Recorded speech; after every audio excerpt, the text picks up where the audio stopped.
Welcome to Buck & Jack, I'm Adrian, and today we're back on Bond Street, and this is part 2 of watch shopping. If you've not seen part 1, I'll put a little link up here. Basically, I have £5,000 to find a watch that's going to join my collection, that's going to sit alongside my Rolex Explorer as an everyday watch. As it's looking at the moment, it's likely going to be 2 watches. Bond Street in London, which is a great location for watch shopping or jewellery shopping as a whole. You've got the Bullington Arcade, which is great for pre-owned watches, and then you have Bond Street itself, new and old Bond Street, and that is just brilliant for ADs. Then I'm going to pop over to Harrods because they have an amazing fine watches section. Basically, the whole area full of watch shops. I have a couple of watches in mind as to what I want to check out today. So let's go see what we can find. So the first watch we're going to look at is a Zenith, and it has immediately jumped to one of the top positions. It has knocked so many watches off my sights. It's a really cool piece. So we're looking at a Zenith El Primero. I haven't found the right reference number for this watch because the Zenith website is just utterly shit. But I'll put a reference number on the screen anyway. So this is a 38mm chronograph. The dial is brilliant. It's got so many things going on with it. I do like the touches of colour. I really hate the little star on the balance side of the second hand. But as a whole look, I think this is a really strong watch. It's got a 50-hour power reserve. It is an automatic watch and it has an El Primero chronograph movement inside it. It's at the top of the budget at $5,900, brand new. But I'd look for this on the pre-owned market, and I'm pretty sure I'd be able to get a good chunk of money off that. I think you agree that this is an awesome looking watch. 38mm, it's a great size. It's got a metal bracelet, so the whole thing, the whole package is there. It's got a lot of character going for it, and I think this would be a really fun, interesting watch to have. It's also one of those watches that I don't think, as someone who's traveling through watches, I am not a watch expert. I am very much, I've been into watches for a long time, but kind of studying watches and learning about watches, I'm still quite new to all of that. And I feel like this is one of those watches that I wouldn't ever need to grow out of, if that makes sense. I kind of feel like I'll always be able to appreciate this watch. So this watch is kicking ass, and it's very close to being top of the list. So the next 2 watches I'm going to brush over because they didn't really do anything for me, which is a shame because when IWC launched them, I was really excited about these pieces. I finally got to check them out at Harrods, and there was just nothing really there. There wasn't really a connection there. And this is a Spitfire range. So we have the basic Spitfire, which it's a cool watch. It has an in-house movement. There's a lot going on, but it didn't really feel like anything special. Certainly for a £4,000 watch, there wasn't enough going on there for me to think this is a great watch. It certainly wouldn't stand up against my Explorer. And maybe the fact that it is so similar to my Explorer, just with the dates added, that's why I didn't really feel a connection to this watch. I really liked the chronograph version of the Spitfire. I think this is a great looking piece.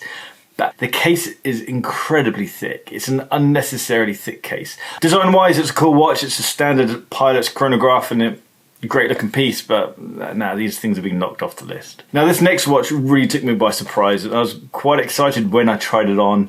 I've now gone back 3 times to the boutique in Knightsbridge to check it out, and this is the Grand Seiko Quartz GMT. Now, the fact it's quartz really put me off when I read about this on paper.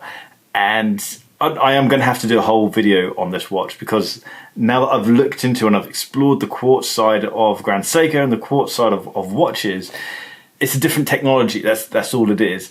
And what Grand Seiko have done with this watch is really quite amazing. The 9F movement that's inside this thing is accurate to 10 seconds a year. They have a limited edition version which is now supposedly sold out, but I'm hoping that these guys are going to be able to find one for me so I can check it out.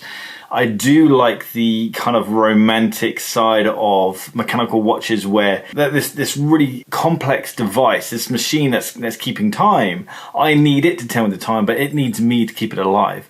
And there's that kind of, it's a weird idea, and I don't really know where it goes back to, but I like that relationship. I like the fact that these watches need to be kept alive and that there's something going on inside. I would be hesitant to get a watch like this because I'd be concerned that I'd spend this amount of money and not feel that kind of connection with the watch. That being said, I really am drawn to the idea that this watch is an ultimate tool watch. It's just so much more robust than a mechanical watch. This watch is a really strong contender with everything that I've been looking at. It is right up there at the top, I'd say within the top 3 watches, and it's cool because that fits in with the whole kind of idea of getting 2 watches with with my budget. I popped over to Watchfinder, and the great thing about somewhere like Watchfinder and resellers as opposed to boutiques is that they have a little bit of everything. So you can kind of try on lots of stuff and just go crazy. One of you guys on Instagram messaged me saying, have you thought about the new Explorer II? And I'd immediately written it off my my idea list simply because of the size of it. But then I started thinking about the Explorer II, and I really wanted it to work. It could have been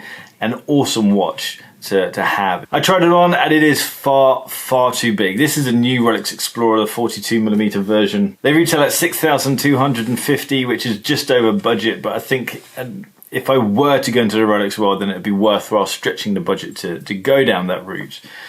But this watch just felt horrendous on the wrist. It doesn't feel anywhere near as the design just doesn't flow as well as the previous version of the Explorer II. I feel like the case size was a lot better design. It feels like it was more thought out. This new Explorer II just feels like a huge chunk of metal on your wrist. It's really deep, it's really wide. The whole thing just didn't work for me. I'm sure some people get on with the size of it, and it's a cool looking watch, but ultimately for me it's just far too large. Now this next watch I've been putting off for a long time. I know this watch will work, I know it's a great watch, and it's such an obvious watch. It's the Omega Speedmaster Professional Man on the Moon. Now this watch is... I spent ages trying to get this watch to fit, and I think it does fit now. I feel like I'm used to the size of this watch. I originally didn't like the flared lugs, but people keep sending me photographs on Instagram of their watches on, when they buy a NATO strap, their watches on a NATO strap, and it's quite often a Speedy. If you want a nice NATO strap, jump at a Buck and Jack Dot shop and get yourself a nice NATO strap. Just a little plug. The Speedy is just a strap whore. It just goes with so many different straps, and that's kind of the watch that I want, is something that is really versatile, and it just works with loads of things, both strap wise and kind of outfit wise. And there's a reason why. Obviously the Speedy Pro has one of those designs that quite rightly makes it a very popular watch. It's like the Submariner. It's an awesome design and it just works. The same with the Speedmaster. The reason that I've been putting it off is that these watches are relatively easy to find. They don't hold their value, and a lot of people have them. I like to have something that's a little bit different, but kind of feel like me owning a Speedy, it's inevitable. So I kind of feel like I should just get on with it. Problem is, I couldn't get a Speedy and the El Primero. So the Zenith at the start, it's kind of up against this Speedmaster. The Speedmaster is more versatile than the El Primero, but the El Primero is far more interesting than the Speedy. It's a difficult decision, but I have no need for a chronograph, and I think very few people do need a chronograph in their life.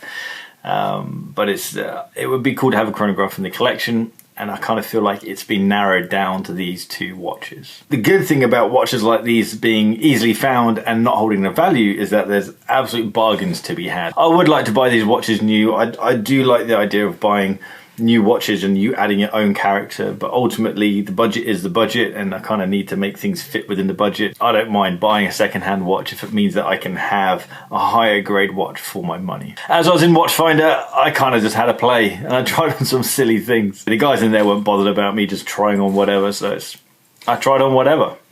And it's quite ridiculous. This AP was so uncomfortably heavy. I like the look of the Aquanaut, but the rubber strap felt really cheap, and I certainly couldn't pay that sort of money for a rubber strapped watch. I don't have the money for this sort of stuff, but it's always fun trying shit on. I feel like I'm getting really close to making a decision, but it's kind of one of those annoying things of having that want to buy a watch, and because the money is there, it can happen right now. And so I kind of need to pull my foot off the gas and make sure I am going in the right direction, as opposed to just becoming impatient and just wanting another watch. Thanks for listening to my rambles.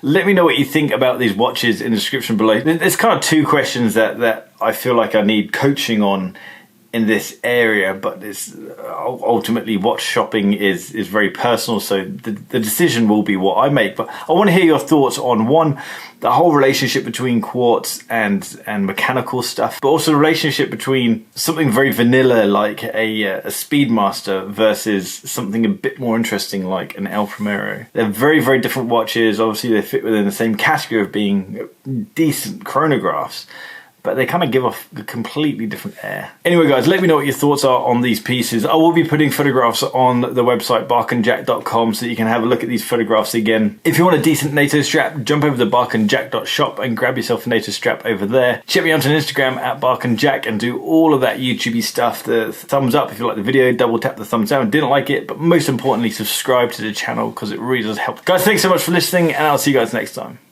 Take care.